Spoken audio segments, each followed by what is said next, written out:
बिहार में एक तरफ राबड़ी आवास का मामला चल ही रहा था कि दूसरी तरफ आज बिहार सरकार के गृह विभाग की ओर से एक अधिसूचना जारी की जाती है जिसमें बिहार के पूर्व मुख्यमंत्री लालू यादव और राबड़ी देवी की Z+ कैटेगरी की जो सुरक्षा होती है उसको खत्म कर दी जाती है।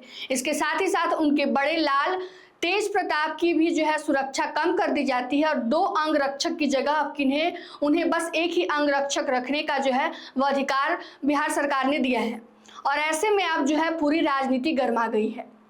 बता दें आपको कि कुछ दिनों पहले जो है बंगले को खाली करने को लेकर अधिसूचना जारी की गई थी और बिहार सरकार के भवन निर्माण विभाग की तरफ से अल्टीमेटम दिया गया था कि आप बंगला जल्द से जल्द खाली कर दें, क्योंकि उसमें नंद किशोर राम को जो है वो बंगला उनके नाम पर आवंटित किया गया है और वो उसमें शिफ्ट करेंगे।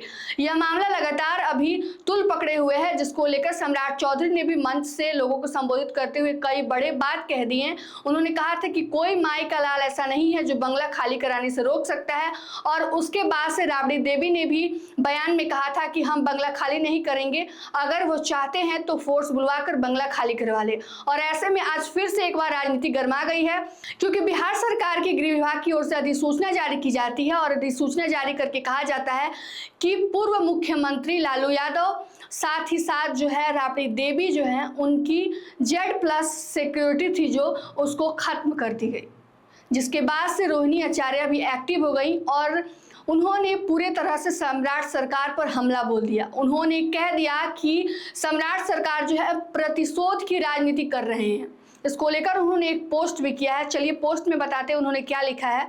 तो रोहिणी आचार्य लिखती हैं, लालू जी और राबड़ी देवी जी की सुरक्षा में कटौती, सम्राट सरकार के फैसले से राजनीतिक प्रतिशोध की बू आती है। ऐसा प्रतीत होता है कि नरसंहार के आरोपी मुख्यमंत्री के द्वारा लिए गए इस निर्णय के पीछे कोई गंदी मंशा है। बेवजह राजनीतिक विरोधियों की सुरक्षा घटाना शासन नहीं प्रतिशोध की राजनीति का संकेत है।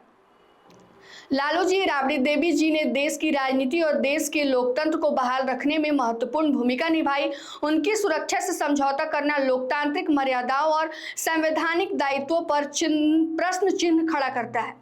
बिहार के मुख्यमंत्री सम्राट चौधरी के पास अगर तनिक भी विवेक बचा हो तो उन्हें यह समझना होगा कि पूर्व मुख्यमंत्रियों की सुरक्षा से खिलवाड़ करना लोकतांत्रिक संस्थाओं की गरिमा को कमजोर करता है, जिसके नीचे उन्होंने अपने माता पिता की एक तस्वीर भी शेयर की है। और तमाम इन बातों को कहते हुए वह सम्राट सरकार पर आरोप लगा रही हैं कि सम्राट चौधरी जो हैं बिहार के मुख्यमंत्री, वह प्रतिशोध की राजनीति कर रहे हैं।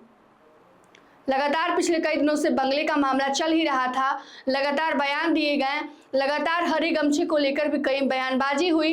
पहले हरा गमछा मामला आया, फिर से राबड़ी देवी के बंगले के आवास जो है उसको खाली करने का मामला आया और ऐसे में अब सिक्योरिटी घटा दी गई है, जिसके बाद से रोहिणी आचार्य ने जो है सम्राट पर हमला बोला है। तो चलिए आपको बता देते हैं कि Z+ कैटेगरी की जो सुरक्षा होती है वो इतनी महत्वपूर्ण क्यों मानी जाती है। तो आपको बता दें हम कि जो Z+ कैटेगरी की जो सुरक्षा होती है वह भारत में VIP सुरक्षा में सबसे उच्च श्रेणियों में से एक मानी जाती है। इस सुरक्षा व्यवस्था में प्रशिक्षित सुरक्षा कर्मियों की बड़ी टीम, स्कॉट वाहन, पायलट वाहन और अन्य विशेष सुरक्षा संबंध प्रबंध जो उसमें शामिल होते हैं। किसी व्यक्ति को यह सुरक्षा उसके खतरे के स्तर और सुरक्षा एजेंसियों की सिफारिश के आधार पर ही प्रदान की जाती है। और यही सुरक्षा व्यवस्था जो है VIP सुरक्षा व्यवस्था अब बिहार सरकार की तरफ से जो है बिहार के पूर्व मुख्यमंत्री लालू यादव और जो है राबड़ी देवी से जो है अब छीन ली गई है, यानी कि हटा दी गई है।